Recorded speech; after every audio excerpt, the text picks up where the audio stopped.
Hey everyone, today we're going to tackle one of the biggest headaches for new Amazon sellers, that pesky barcode requirement. We're going to break down exactly how you can sell on Amazon without a barcode, the official way. You know that feeling, right? You're all set to list your amazing new product, and then bam, you're stopped dead by a little box asking for a UPC or some other product ID that you just don't have. It's super frustrating, and it happens to so many people. Well, I've got some really good news. You can put your wallet away because you don't have to go buy barcodes just yet. And you definitely don't have to give up. Amazon actually has an official process for this exact situation, and it's called a GTIN exemption. Okay, let's dive in.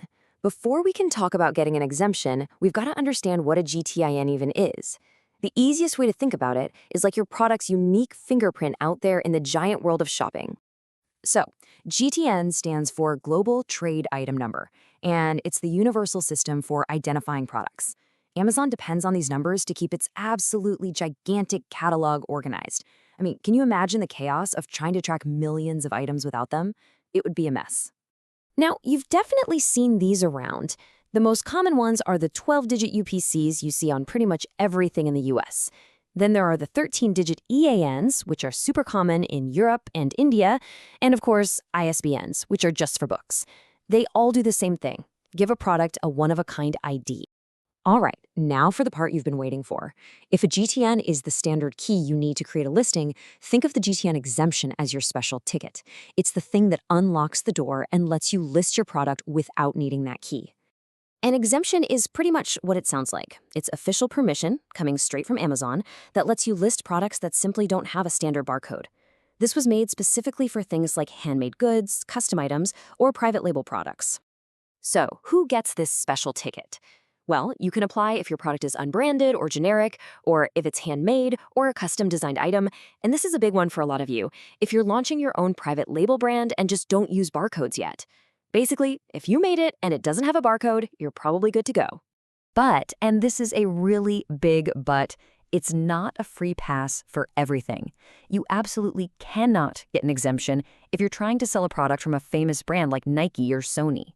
And some categories, especially things like branded electronics, will always require a barcode. No exceptions.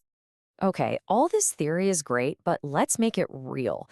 Seeing it in action makes it so much easier to understand. So let's run through a few quick examples. So picture this: you're a potter, and you've made a beautiful, one-of-a-kind ceramic vase. Does it have a barcode? Of course not. This is the perfect case for a GTN exemption. When you go to apply, you'd probably just list the brand name as generic. What if you started your own t-shirt company? You're printing your own awesome designs under your own brand name, but you're just getting started and haven't bought any barcodes. Can you apply? You bet. This is a classic example of when an exemption is the perfect tool. All right, last one. Let's say you want to sell some Apple AirPods. Can you request an exemption to list them? That's going to be a hard no. It's a major brand, and Amazon's system knows it's supposed to have a barcode. Trying to get an exemption here will just get your request denied, flat out. So you figured out your product is eligible. Fantastic. Now what? How do you actually get this exemption? Let's jump into the step-by-step guide and see exactly how it's done inside Seller Central. The process is actually way more straightforward than you might think. It all starts in Seller Central. First, you log in and find your way to the right page, usually through the Add a Product section. Second, you'll see an option to request a GTIN exemption. Next, you pick the exact product category your item belongs to. For step 4, you just enter the brand name. Remember, this can be your own brand or simply the word generic. The 5th step is absolutely crucial. You have to upload clear pictures of your product and its packaging to prove that it doesn't have a barcode. And finally, you hit submit. That's really it.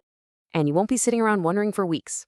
Amazon's usually pretty quick with these. You can expect to hear back with a decision in about 24 to 72 hours. Now, once you get that approval email, you have to pay really close attention. There are some critical rules. The brand name you were approved for has to be spelled exactly the same on every single listing you create. No changing it later. Also, remember that the exemption is only good for that one specific category. And well, this should go without saying, but trying to use a misleading brand name is a very, very bad idea and can put your whole account at risk. This all brings us to a bigger, more strategic question. Now that you know what an exemption is and how to get one, when should you use it, and when should you just go ahead and buy a barcode? Let's break this down like a real business decision. So let's look at the trade-offs. The biggest win for a GTN exemption is the cost. It's totally free, which is amazing for sellers with handmade or generic products who are just starting out. On the other hand, buying a barcode does cost money, but it is absolutely the recommended path if you want to build a real scalable brand for the long term. It just makes your whole operation look more professional, and it's often a necessary step to get into Amazon's brand registry program. So, let's wrap this all up with the most important things to remember. A GTIN exemption is your official green light from Amazon to list products that don't have a barcode. It's the perfect solution for anyone selling handmade, custom, or just plain generic items. The application is a simple process you can do yourself right inside Seller Central.